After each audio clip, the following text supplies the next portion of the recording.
Filippo Turetta, Giovanni Caruso ha formalizzato in questura la denuncia per le minacce ricevute attraverso una busta con 3 proiettili inviata al suo studio di Padova. Solidarietà da Gino Cecchettin che invoca rispetto. Minaccia e aggredisce l'ex moglie con coltello davanti alla figlia che chiama in aiuto la polizia. L'aggressore di Chioggia è stato arrestato.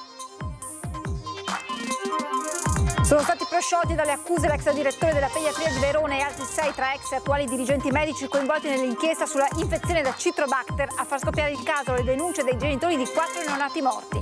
Il 53enne sfrattato è morto in un garage. L'appartamento che ha dovuto lasciare è di un attivista del centro sociale che si occupa di emergenza abitativa, pronti a presentare un esposto, annuncia il sindaco di Treviso Conte. Blitz in diverse province italiane della Polizia di Stato su un presunto gruppo neonazista, eseguite 12 misure cautelari, perquisizioni anche nel Vicentino.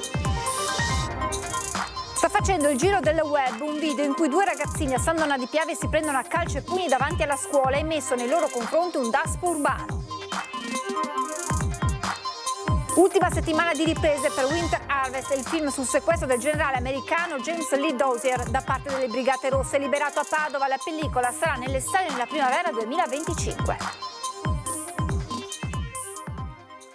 Buonasera e ben ritrovati con l'edizione regionale dei nostri telegiornali, che si apre dunque con le minacce all'avvocato di Filippo Turetta, l'avvocato Giovanni Caruso, che ha formalizzato in questura la denuncia per appunto le minacce ricevute ieri attraverso una busta con all'interno 3 proiettili che gli è stata inviata nel suo studio a Padova. Sentiamo le dichiarazioni che l'avvocato Caruso ci ha rilasciato al telefono. Ho ricevuto attestati di vicinanza, condivisione e solidarietà da moltissimi, da molti colleghi, da istituzioni, e non posso ovviamente che compiacermi ed essere particolarmente grato a tutti per questo. Mi limito semplicemente ad auspicare che i toni si possano abbassare, si possano misurare, ecco, le parole, perché è un momento, una situazione particolarmente faticosa. Non sminuiscono la vicenda, ma cercano di abbassare i toni le parole dell'avvocato Caruso dopo le minacce ricevute. Il legale è stato in questura in queste ore per formalizzare la denuncia dopo aver ricevuto 3 proiettili. Le cartucce erano state spedite nella sede dello suo studio di Padova in una busta bianca regolarmente affrancata, avvolte da alcuni fogli senza scritte. Digos, squadra mobile, sono intervenuti sul posto con la polizia scientifica per analizzare la busta e i proiettili alla ricerca di eventuali tracce. Grande la solidarietà ricevuta da Caruso, anche da Gino Cecchettin, con un post nel quale ha condannato ogni forma di intimidazione e violenza. La giustizia deve fare il suo corso in un clima di rispetto e serenità. Atti come questi non rappresentano alcuna forma di solidarietà verso le vittime, anzi rischiano di offuscare la serietà del lavoro che stiamo portando avanti con la fondazione dedicata a Giulia, ha spiegato Gino Cecchettin.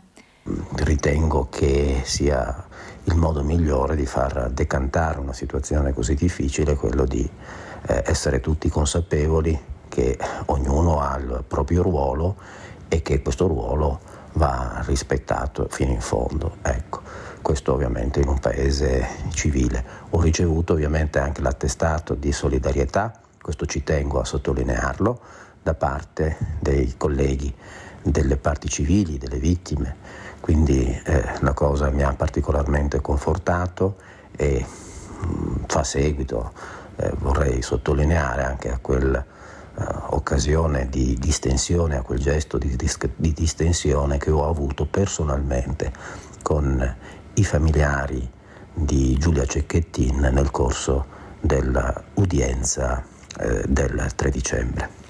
In passato, non appena incaricato della difesa di Turetta, Caruso aveva già ricevuto minacce, ma ora con l'invio dei proiettili il timore è concreto. L'attenzione è alta ed è stata disposta una misura di vigilanza per l'avvocato, decisa dal Comitato per l'Ordine e la Sicurezza convocato nelle scorse ore in prefettura a Padova. Il servizio di vigilanza è organizzato in 3 aree: l'abitazione del legale, il suo studio e l'istituto dell'Università di Padova, dove Caruso è professore ordinario di diritto penale.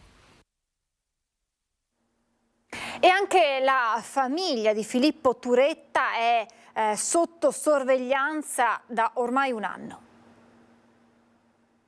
Bersagli dell'odio da oltre un anno, anche i genitori di Filippo Turetta sono sottoposti a sorveglianza. I carabinieri con pattuglie giornaliere presidiano la casa della famiglia a Torreglia dopo le minacce e gli insulti rivolti attraverso il web, in particolare dopo che a luglio era stato diffuso il video del colloquio in carcere tra Filippo Turetta e i suoi genitori. A nulla erano valse le scuse fatte dal papà che aveva cercato di spiegare le sue parole. Gli odiatori del web si erano accaniti con insulti contro la famiglia del 22enne assassino di Giulia Cecchettin. Mamma e papà di Filippo Turetta dal novembre del 2023 vivono barricati in casa, le uscite sono rarissime e per andare a trovare in carcere a Montorio il figlio. Da mercoledì Filippo Turetta è un ergastolano e sta scontando la sua pena non in regime di isolamento diurno. Sembra abbia confidato di essere preparato alla sentenza. Sono rimasto impietrito ma non mi aspettavo nulla di diverso, avrebbe detto. Minaccia e aggredisce l'ex moglie con un coltello davanti alla figlia che chiama la polizia. L'aggressore di Chioggia è stato arrestato. Ha minacciato la ex moglie passando dalle parole ai fatti, puntandole contro un coltello da cucina. A chiamare aiuto la figlia, con l'aggressore che nonostante l'arrivo e la presenza della polizia ha continuato a inveire contro l'ex compagna.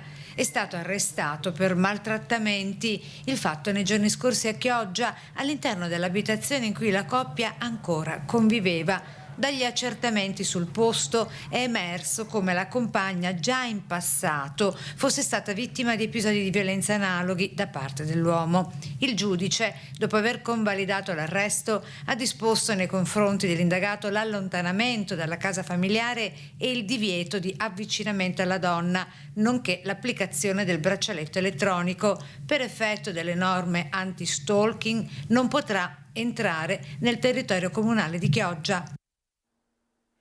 Sono stati prosciolti dalle accuse in udienza preliminare l'ex direttore della pediatria di Verona e altri 6 tra ex e attuali dirigenti medici coinvolti nell'inchiesta sulla infezione da Citrobacter coseri nel reparto infantile veronese. Il non luogo a procedere è stato deciso dalla GIP Livia Magri. A far scoppiare il caso erano state nel 2020 le denunce presentate dai genitori di 4 neonati morti per l'infezione. Un centinaio erano stati invece i bimbi contagiati, 9 di questi avevano riportato gravi deficit permanenti. La tragedia a Treviso di Marco Magrin, il 53enne morto a causa del freddo in un garage, diventa un vero e proprio caso politico. L'appartamento dove l'uomo viveva a Treviso è di proprietà di un attivista di Django, il centro sociale che da tempo si occupa di emergenza abitativa. Vicenda grave, siamo pronti a presentare un esposto, annuncia il sindaco Mario Conte. Credo che ci siano anche i parametri e le condizioni per un esposto e dopo qualcuno farà chiarezza su questa vicenda. Ci sono tanti aspetti da chiarire anche da un punto di vista del rispetto della norma, sia da un punto di vista della presenza di queste persone all'interno dell'appartamento, sia da un punto di vista dello sfratto, sia da un punto di vista della responsabilità del proprietario. Parla di Andrea Berta, il sindaco di Treviso Mario Conte, nelle ore in cui attorno all'attivista di Caminantes si è scatenata la tempesta perfetta. È di sua proprietà infatti l'appartamento dove il 53enne Marco Magrin viveva prima di essere trovato morto nel garage del condominio di via Castagnole, forse a causa del freddo. Berta, poco meno di una settimana fa, era stato protagonista del blitz in consiglio comunale con cui i centri sociali avevano posto il tema dell'emergenza abitativa e accusato Casugana di fare poco o nulla. Mentre protesta per garantire la casa a tutti, in quel frangente sostituisce le serrature di casa e sfratta questa persona facendola finire in un garage con il finale che ahimè tutti conosciamo. Una situazione davvero che intanto deve far riflettere tutti anche sul ruolo sociale che le associazioni hanno e le istituzioni hanno. Una persona che non era nemmeno iscritta al registro anagrafico del comune di Treviso, e coloro che fanno i paladini dei diritti dovrebbero prima guardarsi dentro, prima di andare a professare e a dare lezioni di moralità alle istituzioni, perché dopo quello che è successo, non che ce ne fosse bisogno, ma la credibilità di Caminantes e Django è stata completamente distrutta. I colpevoli siete voi, vergognatevi, miserabili, scrivono nel pomeriggio gli attivisti di Django e Caminantes, che sottolineano come Berta avesse messo a disposizione l'appartamento per progetti sociali e come lo stesso Magrin a un certo punto avesse rassicurato il proprietario di aver trovato un'alternativa, nascondendo il fatto di dormire nel garage. Gli attivisti rilanciano riportando dei messaggi che Magrin aveva inviato al sindaco Conte sulle sue pagine social. Uno risale alle festività dello scorso anno: questo Natale sarà bello per molti ma non per tutti, io sto al freddo e non so come mettermi in contatto con voi del municipio. E ancora, come posso stare in piedi mentre cado? Verranno fatte le dovute verifiche e ognuno si prenderà le proprie responsabilità, ma mi chiedo, il Comune se le sta prendendo le proprie responsabilità? Perché è vero, non ci sono soldi, ma è anche vero che chi ha procurato questi gravissimi tagli, soprattutto al sociale, è chi governa la nazione, per cui chi è dello stesso colore di questa amministrazione. Blitz in diverse province italiane da parte della polizia su un presunto gruppo neonazista, perquisizioni anche nel Vicentino. Ci sarebbe anche un giovane del Vicentino tra i coinvolti nell'operazione della Polizia di Stato, indagine coordinata dalla Procura di Bologna, compiuta su tutto il territorio nazionale nei confronti di un gruppo suprematista e neonazista chiamato Werewolf Division. Blitz degli agenti che hanno eseguito 12 misure cautelari in carcere e diverse perquisizioni in città di tutta Italia. Secondo gli investigatori si trattava di una cellula organizzata in grado di organizzare atti eversivi anche con tecniche usate dai cosiddetti lupi solitari. Tra le presunte intenzioni, secondo le ipotesi degli inquirenti, ci sarebbero stati anche piani rivolti contro personalità di alto profilo, tra cui la premier Giorgia Meloni e un economista del World Economic Forum. Sta facendo il giro del web un video in cui due ragazzini a San Donà di Piave si prendono a calcio e pugni davanti alla scuola.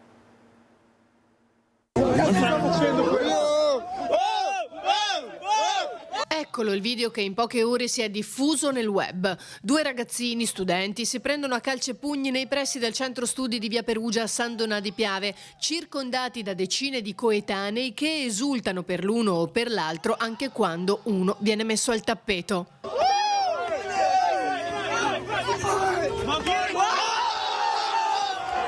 Più che una rissa sembra una sorta di sfida o un regolamento di conti, ripresa da un cittadino che l'ha postata poi su Instagram e che non è passata inosservata agli agenti della polizia locale, che si sono immediatamente messi sulle tracce dei due ragazzi. Grazie all'analisi approfondita delle immagini, due sono stati identificati in breve e sanzionati. Il Comune ha fatto sapere che per tutelare la libera fruizione degli spazi pubblici antistanti gli istituti scolastici, garantire l'incolumità degli studenti e prevenire il ripetersi di questi episodi, ai due è stato applicato un DASPO urbano con ordine di allontanamento dagli stessi luoghi, a eccezione del tempo strettamente necessario per consentire la frequenza della scuola.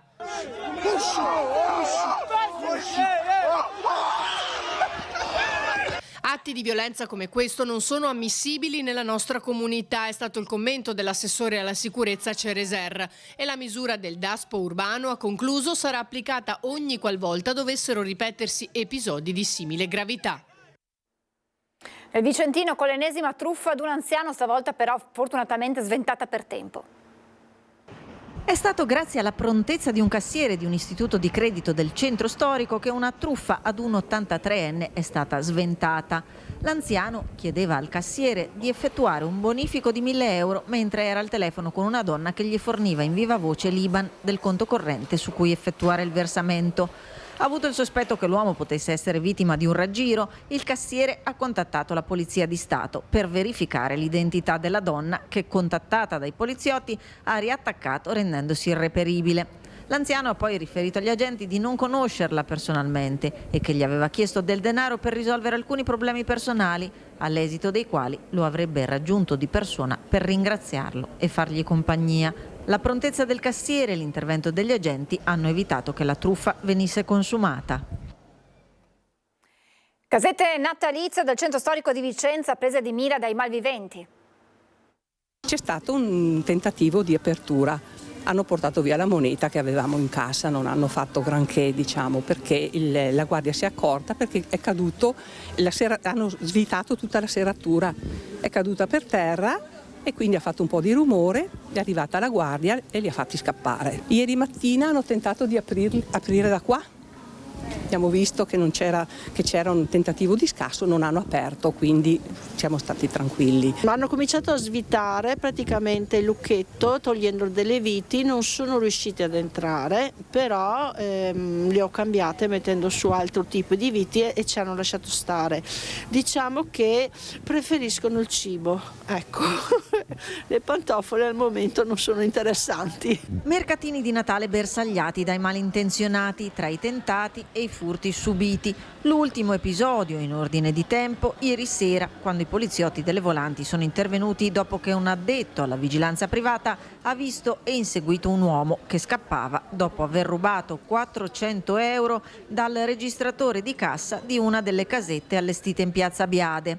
Nella fuga ha gettato a terra il denaro, che è poi stato recuperato, ed è stato rintracciato e denunciato dagli agenti. Si tratta della stessa persona che il giorno prima in corso Fogazzaro era stata trovata con degli oggetti atti allo scasso, sempre in prossimità di una casetta di Natale. Ci accorgiamo che ci sono delle persone che passano e che ti guardano quando esci, quando se lasci aperta la porta, sì, c'è un po' di preoccupazione. Poi sotto la galleria qui del Palazzo degli Uffici di Vicenza si aggirano in tanti. Abbiamo l'ansia perché arriviamo la mattina, chissà cosa troviamo. E adesso un aggiornamento di cronaca, lo leggiamo da Venezia Today, scontro sulla regionale 11 Padana, muore un 21enne, non ce l'ha fatta il giovane che si è scontrato nel pomeriggio con un mezzo da lavoro all'altezza di via dell'Avena. Un giovane di 21 anni ha perso la vita in uno scontro mortale sulla strada regionale 11 all'altezza di via dell'Avena, poco distante dall'hotel Lettoria Marghera. Viaggiava su un veicolo che si è scontrato con un Fiorino Fiat da lavoro poco prima delle 17. Lunghe le manovre di rianimazione del SUEM sul posto, tanti tentativi, i medici però non hanno potuto fare altro che constatarne il decesso. Il traffico si è bloccato in zona, da un lato si procede in rotonda sulla camionabile, dall'altro si va verso la zona industriale. Insomma, chiaramente ripercussioni sul traffico, ma purtroppo dobbiamo contare l'ennesima vittima sulle strade del Veneto. Ultima settimana di riprese per Winter Harvest, il film sul sequestro del generale americano James Lee Dozier da parte delle Brigate Rosse e liberato a Padova. Anni di piombo con Padova e il Veneto in prima linea. È il 28 gennaio 1982 quando in un appartamento di via Pindemonte alla Guizza un blitz dei NOx e della CIA libera il generale americano James Lee Dozier, rapito 42 giorni prima a Verona dalle Brigate Rosse. Una pagina di storia che ha segnato profondamente tutta la città, che adesso torna protagonista nel film Winter Harvest del regista italo-americano Max Leonida. Il 7 ormai le battute finali ha interessato anche Padova, compreso Palazzo Santo Stefano, sede della provincia. Noi come provincia siamo davvero orgogliosi di aver messo a disposizione Palazzo Santo Stefano, i suoi bellissimi ambienti come la sala consiliare, il corridoio nobile, la sala di rappresentanza, per questa produzione che siamo sicuri farà parlare di sé. Noi abbiamo idea all'interno, dietro a poche immagini di un film, quanto lavoro ci sia, quanto importante sia il lavoro dell'intero set, ed è stato bello seguire gli attori. Tra i protagonisti del film, che uscirà nelle sale a primavera 2025, l'attore Chris Payne Gilbert, un veneto che si è rivelato accogliente, spiega il regista, che non ha dubbi sul valore della storia raccontata. Più vedo quello che sta accadendo nel mondo in questi giorni, più reputo che sia una storia molto importante. Detesto i messaggi, io non sono un regista che lancia messaggi e non faccio i miei film perché devo dire delle cose, però se proprio uno vuole trarre qualche cosa, ecco, io direi che è questo: con la violenza non si ottiene niente, ed è una regola universale, non importa da che parte stai. È tutto per questa edizione, adesso la sigla e le previsioni del tempo. Grazie per averci seguito, buona serata.